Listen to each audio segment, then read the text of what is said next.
מה זה מניפולציה? מניפולציה זה תכסיס מתוחכם מאוד שאנשים משתמשים בכוח עליכם בידיעה של, תשמע, אני יודע איך א' ב' ג' מתרחש בעולם או ביום שלך, ולכן אני א' ב' ג' אעשה בדרך הזאת כדי לאלץ אותך לעשות מה שאני רוצה. ועושה אנשים כל כך פחדנים בנקודה הזאת שמתחילים להתחרות בסביבה שלהם באנשים או לצורך העניין בילדים שלהם כדי להוכיח הצלחות או אכזריות שככה הם רוצים, כי הם לא הצליחו בשום מקום ככה. זאת אומרת, החלומות שהם לא מימשו.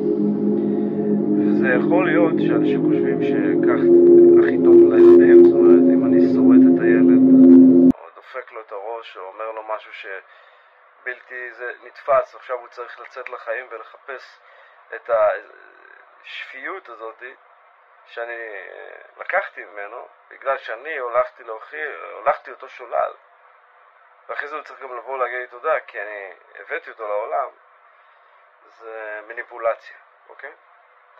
הדבר השני שאתם יכולים לעשות זה גם אינטרפרטציה ולבוא להגיד בוא נשון, אני לא כזה, אתה בן אדם ממש שרוט אם אתה אומר דברים כאלה, ותשאל את עצמך או את איזה פרשנות אתם מוסיפים למה שאתם עושים כדי להמשיך להתנהג בתשובות כאלה כלפיי. זאת אומרת, כל דבר שאני אומר אתם מחזירים לי אבל אתה ככה, אבל זה ככה, אבל זה לא ככה אצלי, אבל זה, אוקיי.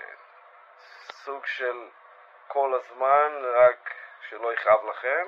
חס וחלילה אני אגיד משהו שיגרום לכם לפתוח את האזניים ואת העיניים ולהקשיב ולעשות אחרת. סך הכל 5 דקות מהחיים שלכם. אבל אתם אומרים, מה? טוב. אז הדבר הבא יהיה להגיד את הפצצה כמו שהיא, להנחית אותה. לא חייבים להשתמש בשום מניפולציה זולה, כוח או אינטרפרטציה כדי להשיג את מה שרוצים בחיים.